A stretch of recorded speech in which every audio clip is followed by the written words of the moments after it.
Hi, Collective. It's Intuitive Pisces Moon, and I'm bringing you a new moon reading today.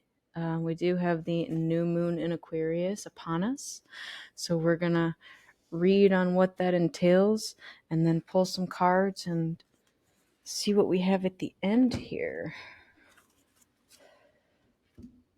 Okay, so let's read on these first. So, going to the new moon in Aquarius, it is all about progress and modernity. So, this is a time to move forwards. The new moon in Aquarius means no looking back. Change is on its way and it could come quickly.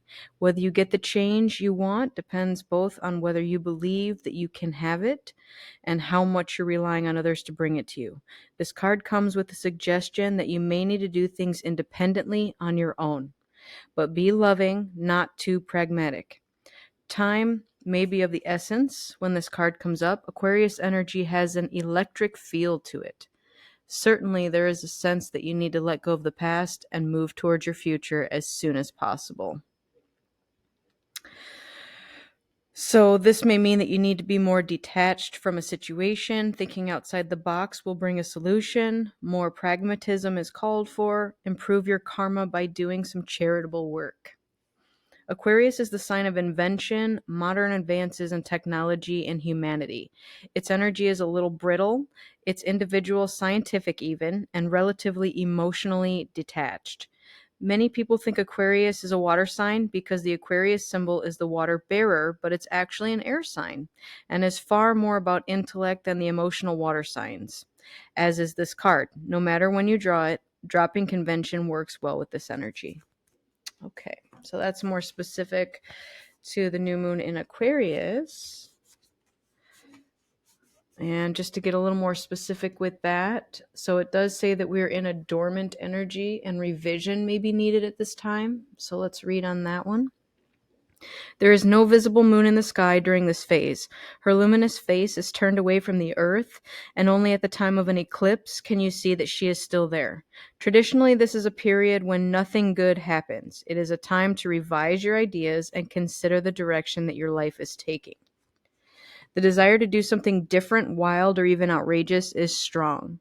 Resist the impulse for a while and stick to the rules and relax. Okay? Very good with that. So let's get into the spread. This is a 7-card spread, and we're just kind of checking in on the energies during this whole phase of the new moon through to either the full moon or the next new moon. All right, so the first question is, where are you? So where are you in this current new moon phase? We have the Empress. Wow, that's beautiful energy. It says there is beauty to be found in every experience. Okay. The Empress is very strong, feminine energy.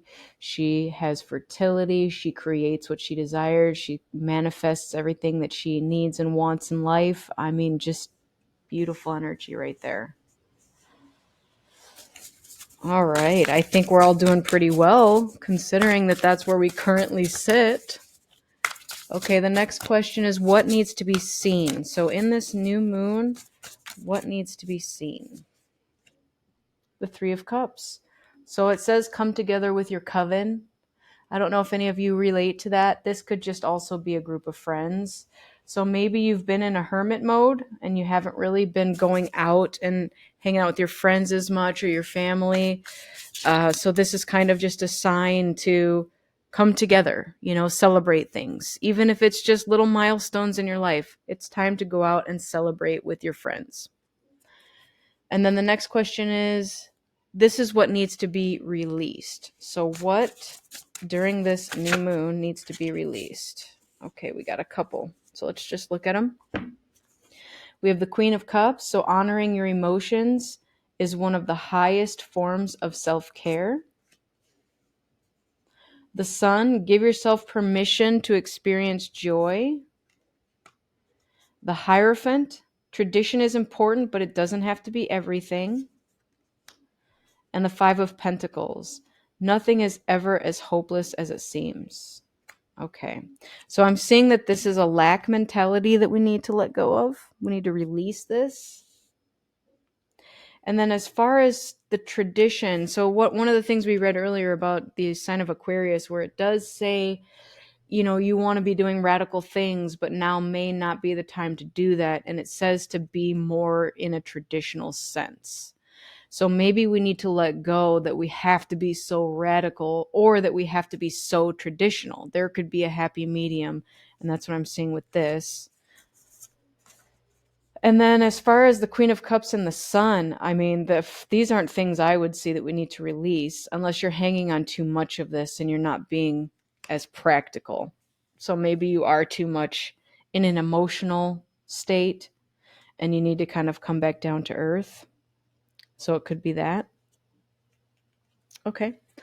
So the next one is energy to harness and use. What energy is coming up that we need to harness and use? All right, we got 2. We have the 8 of Wands. Light a fire underneath your cauldron and go, go, go. So 8 of Wands is I can't talk. Fast moving communication.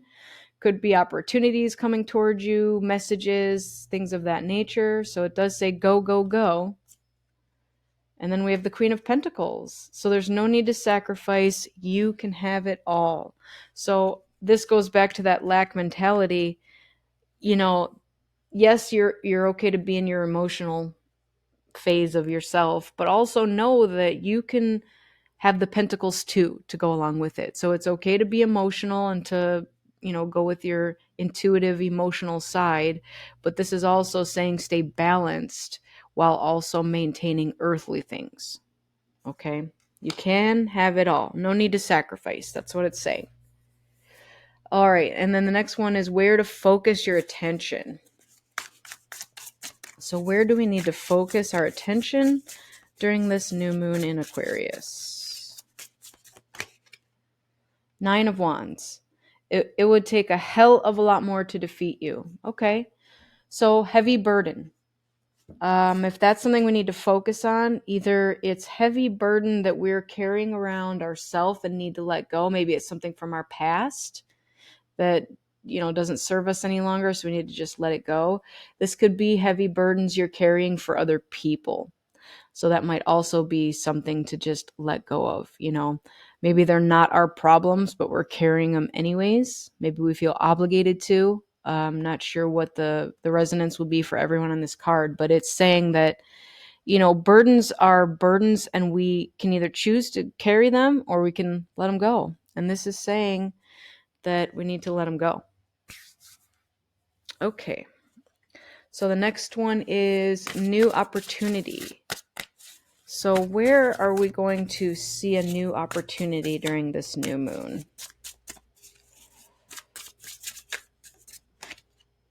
7 of Cups. Wow. That is about having choices. So not every great option you're given will be a great option for you.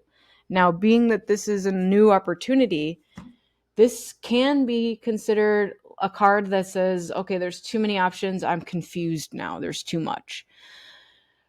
But because it's in a new opportunity, I'm seeing that you're going to have a whole bunch of new opportunities coming towards you. And it is going to be on you to use your discernment, because it does say that not every great option you've been giving will be great for you.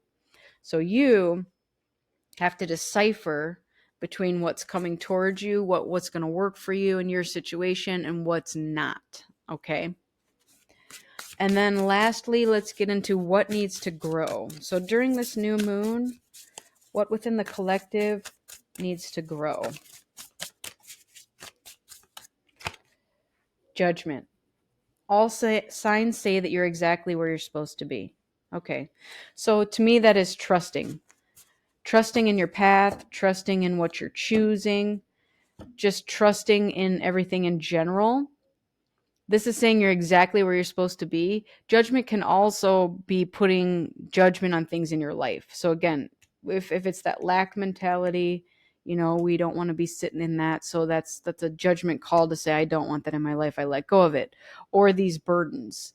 Okay, we don't want to carry around the burdens of our past or the burdens of other people. Sometimes people dump them on you and they don't see, how heavy it is that you're carrying it. And they just keep coming back to dump more and more on you. So placing boundaries in place might also be something else that we need to focus on. Very good. Let's see. Bottom of the deck is Temperance. So again, that is about choosing the middle road. So when we were talking about here, choosing something balanced versus extreme, you want to take that middle road. So yes, it's okay to have traditional things, but then also want to rebel against that. Now apparently is the time where we need to go in the middle and not favor one side or the other. So finding that balance. Very nice. Okay, next deck we're going to get into is the Herbology Astrology. I always say that, but it's Herbal Astrology. I think it's just because my brain and mouth want to say astrology, herbology. Yeah. Okay.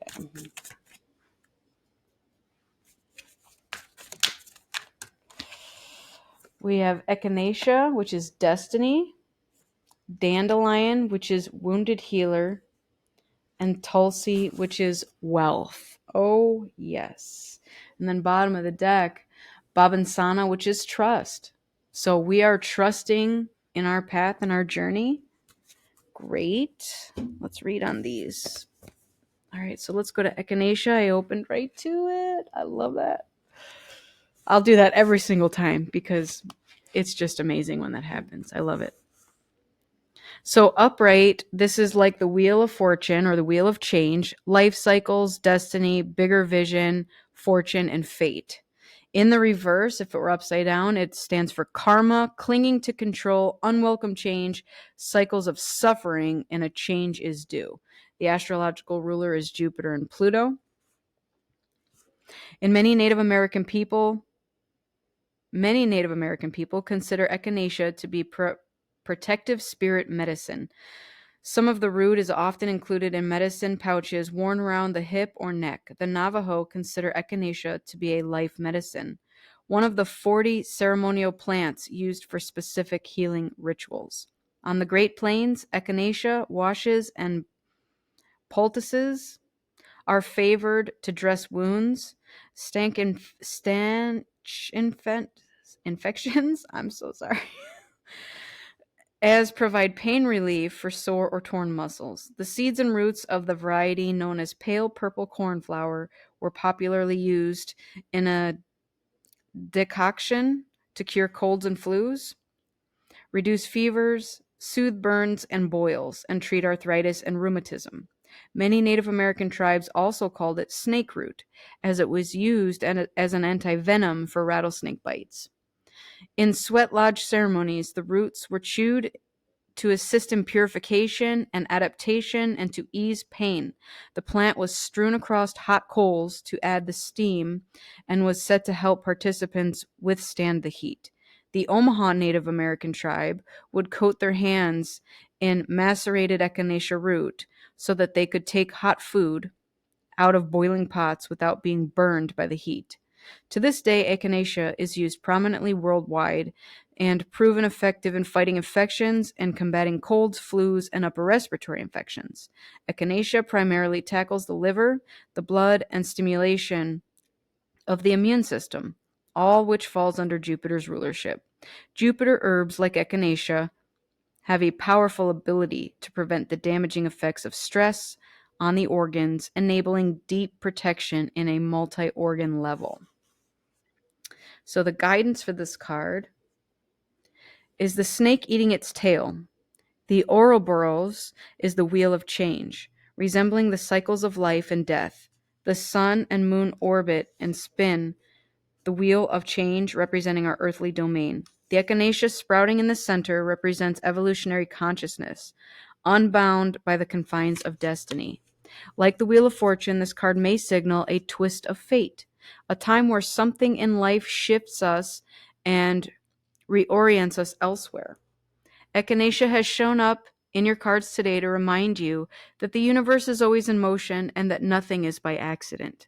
The key to see through the cycles of destiny is to remain centered and fluid, flowing with the course of life. The elusive judgments of good and bad only limits the vision of the great understanding. Step back and observe the great vision at play and be unbound by the passing influences. Okay. Very nice. So let's go to this Tulsa wealth. There is a peacock on there. It's Tulsi. Sorry. So upright, this stands for true wealth, prosperity, charismatic, vivacious, luxury, beauty, and auspicious. In the reversed, it's naivete, vanity, ignorance, emptiness, immaturity, obsession of the material world. It is ruled by Jupiter and Mercury. Tulsi, also known as Tulasi, is frequently mentioned as one of the main pillars of herbal medicine in ancient Ayurvedic Vedic texts, some dating back as far as 5000 BC. It is known as the incomparable one, the queen of herbs, and the mother medicine of nature.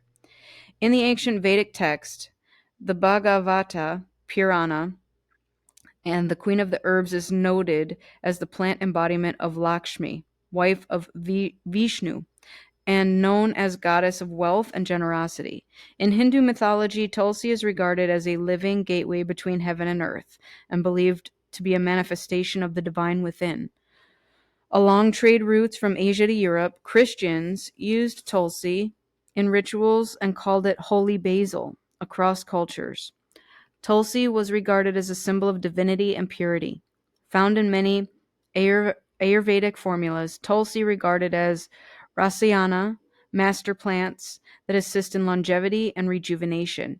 It has been used to treat intestinal gas, colds, flu, headaches, migraines, anxiety, weakness, memory enhancement, premature aging, tumors, and much more. So that might be a sign to somebody as well. If anybody's experienced any of those kind of symptoms, I'm seeing too that this is going away with this new moon. So I know that last new moon, there seemed to be a fog or a haze, even like a veil. Anytime I went in to meditate, it felt like there was, like I had to kind of pull back the curtain to see whatever was behind it, because there was something foggy kind of over everything last moon cycle. So I see that that's clearing up now. And if that brought you any like ascension symptoms, such as the headaches, cold, flu, etc., that's being cleared up now. So that's amazing as well. The Tulasi goddess sits proudly facing her beautiful peacock, symbolizing heaven on earth. She raises her arms with grace, aiming them like wands to catalyze magic and wealth. The fountain is centered between the goddess and the peacock, representing the wellspring created between earth, the manifest world, and heaven, the spirit world. Peacock embodies the medicine of auspiciousness, magic, and beauty, reminding us that we are the living gateway to the greatest mysteries. Tulsi is here today to teach us the key to Jupiter's doorway. Abundance and wisdom is to live, create, and communicate from a place of wonder, innocence, and impeccability, rather than doubt and confusion. Don't be fooled by material possessions or the vanity often worshipped in the material world. Tune into deeper realities that abound around you. Be spontaneous and celebrate your temple just as you are. Okay? And again, that might be a message to somebody who is going through a lot of self-love, self-value, worth types of things. Currently, this is basically just to say, look in the mirror and don't say that, oh, if I lose 10 pounds, I'll love myself more. Or if I only had this or did this, I'd love myself more. No, the message is, regardless of what form you take, love yourself no matter what. Okay? Let's get into dandelion. This is the wounded healer. And upright, this is wounds as tools to awaken, healing journey, inner child healing. In reversed, it's wounded inner child, inactive, rejected, instincts, trauma, victimization. Its astrological ruler is Chiron and Jupiter. The English word for dandelion comes from the French dent de lion, or lion's teeth, referring to the spiky, pointed shape of the plant. The French also called it pissenlit, which is pee the bed, due to its diuretic powers. Native Americans used it to treat kidney disease, swelling, skin problems, heartburn, and upset stomach. Traditional Chinese medicine used it for stomach problems, appendicitis, breast inflammation, and to assist mothers to milk production. In Europe, it had been used to relieve fever and treat boils, eye problems, diabetes, or diarrhea. Okay. Chiron is also known as the wounded healer, was a wise centaur in Greek mythology who gave up his immortality to save Prometheus after he was accidentally pricked by a poison arrow and learned that despite all his medicine knowledge, he would be in pain forever. He ended up landing among the stars as a consolation. Chiron orbits between Saturn and Uranus, symbolically working the liminal territory between Saturn, the third dimension and concrete reality, and Uranus, the fifth dimension and the quantum mind, embodying the rainbow bridge between the inner and outer planets. In astrology, Chiron represents our deepest, most tender wounds that are the most difficult to heal, yet it also marks where we hold our greatest gifts. All right.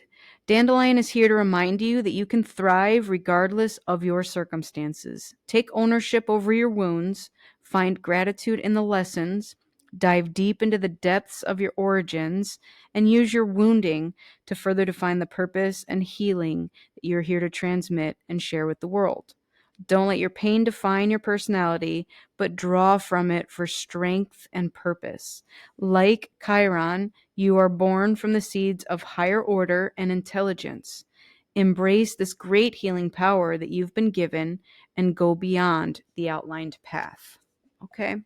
So, with the going beyond the outlined path, what I'm gathering with that is, again, going back to this thing where it's like we don't always have to be traditional, but we also don't want to go crazy. So, they're saying find your own road. Okay?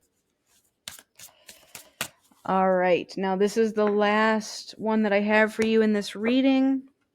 And this is the Isis Oracle. So this is a new deck for me. So definitely going to be reading for the book. They are long. I just want to preface that. I love the Oracle messages because they always tie up everything. But the message is a couple pages in the book long. So, all right. This one's sticking out to me. We have Flower of Life, divine creativity and manifestation. Lovely. Let's find Flower of Life.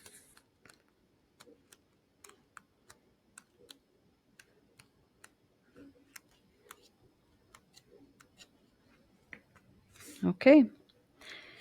You are entering a fertile period of your life. Focus on your innate creativity and how potent this is becoming and watch it rapidly grow.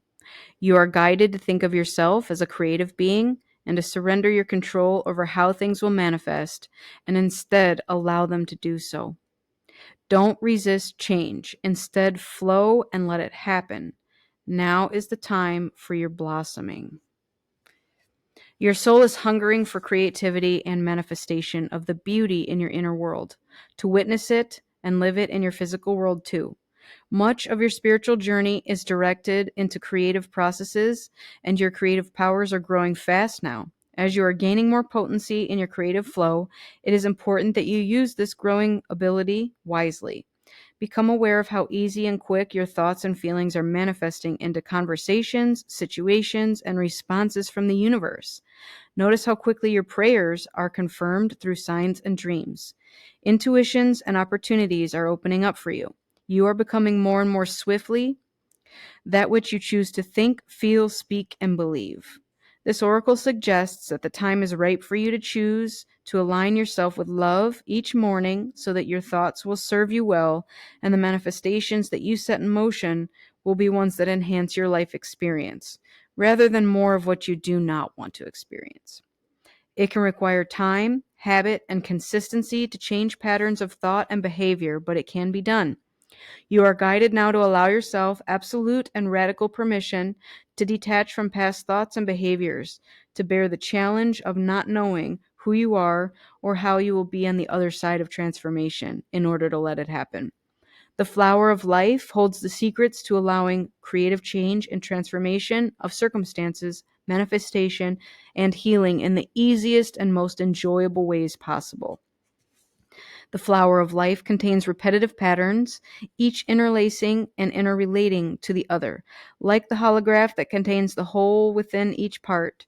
In this way, all that is required is to tap into one part, one element, one thought, or one behavior that that relates to your desired creative outcome and integrate it into your life. All the rest will follow through natural connection.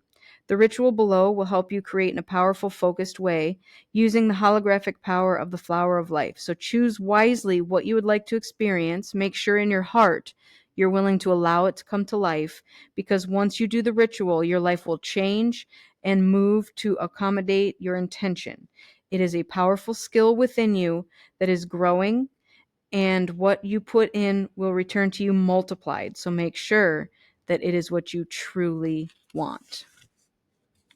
Okay, so this is what the flower of life looks like, in case anybody was curious.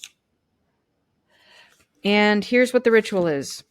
Go into your heart space and relax your breathing from your belly to your chest, feeling the rise and fall of your body along with the breath. Allow yourself to cultivate the feeling, image, sense, or perception of something that you would really like to create, become, or be right now. Come from a place of joy and love, something that really makes your heart sing. Don't worry if it seems too much or impossible. Don't think, analyze, or judge.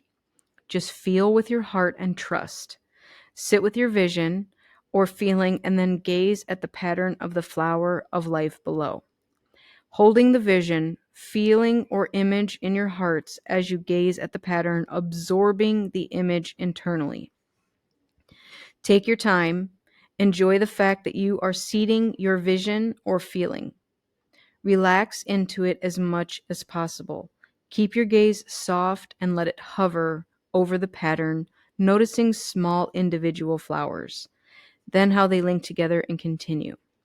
When you are ready, with your heart still connected to your vision and aware of the flower of life pattern, just say, one of my own free will, with harmony and grace, so be it.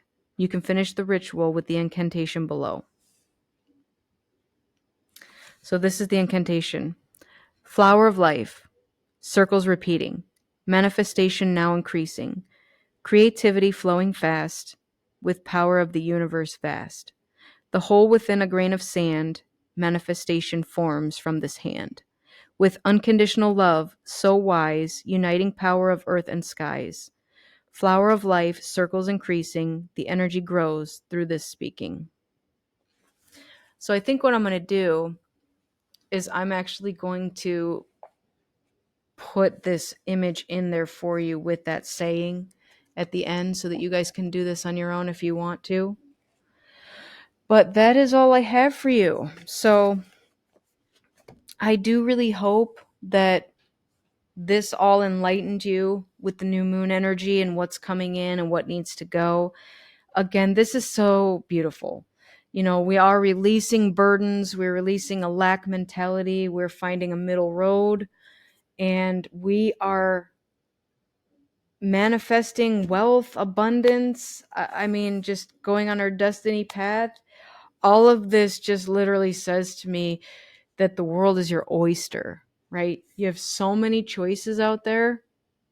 They may be coming to you super fast because we also had the Eight of Wands in here, wherever it went. And this is just beautiful, amazing energy. So that is your new moon reading in Aquarius. I do hope that, again, it works with somebody here. And if this doesn't resonate with you, it's not your reading. That's okay. So anyways, that's what you can expect. I hope to see you on the next one. I wish you all health, wealth, abundance, joy, and as always, love. And always remember that I'm a beacon of light here to guide you through the darkness. So let me know if you ever need anything. I'm always here. Thank you so much, and I will see you on the next one. Take care. Bye.